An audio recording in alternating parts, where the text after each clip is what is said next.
Hey everyone, this is SciLife, and today I'm going to be talking about climate change once again.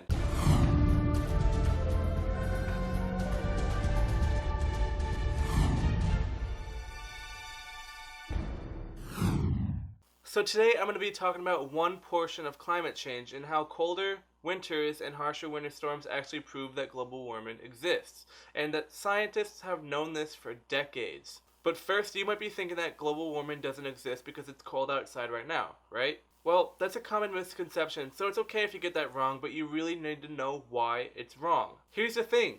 That's where you can point out the difference between weather and climate.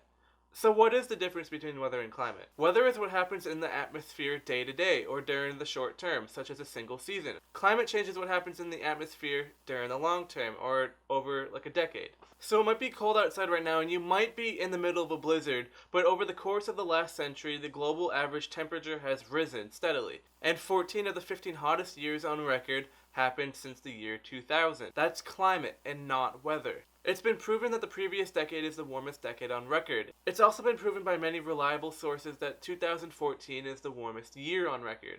Now, here in the United States, you may not think so because for the United States, 2014 was only the 34th hottest year on record. But just because it's not as hot here doesn't mean it's not hot everywhere else. Also, to further claim that a cold winter or winter storm proves that global warming doesn't exist is like doing the same thing as if you look at a rainforest and just because it doesn't rain for a day or two means that it's going to be dry forever. Or if you look at the Sahara Desert and it's cold during the day, then it means it's going to be freezing. Anyway, let's get back on topic. How exactly do consecutive cold winters prove that global warming is real? To do this, you need to look up north, towards the Arctic Circle. In the Arctic, frigid air is typically trapped in a tight loop known as a polar vortex. The air is not just cold, but it also has a very low barometric pressure, and the outside air around that polar vortex has a higher pressure, so that higher pressure forces the air of the Arctic Circle, or within that polar vortex, to stay around the Arctic Circle, kind of like corralling it in place. Over the last few winters, scientists have noticed that the polar vortex has become increasingly unstable.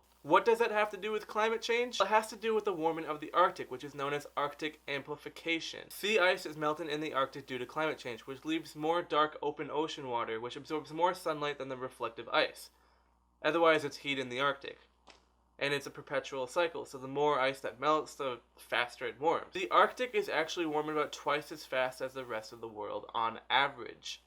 The increase in heat also destabilizes the polar vortex and increases the barometric pressure within it. As the temperature and pressure within the polar vortex increases and becomes more and more unstable, it can essentially break through the jet streams that are holding it in place and move further south. Depending on where the polar vortex of frigid Arctic air moves, it can either make our winters colder or warmer. During the 2011 and 2012 winter season, the vortex moved towards Russia, making our winter in the United States warmer. During the 2013 and 2014 winter season, the polar vortex moved towards the United States, making our winter colder, but subsequently making the winter over in Russia warmer than average. Anyway, I hope you liked my quick summary of the differences between climate and weather, and how a colder winter actually proves that climate change exists. For more videos like this, or videos on current events, hit that subscribe button down below and stay tuned for more. If you liked this video, please hit that like button. For any comments, queries, or questions, feel free to leave them in the comments down below and I'll get back to you as soon as I can. Now that's it for today, so take care everyone.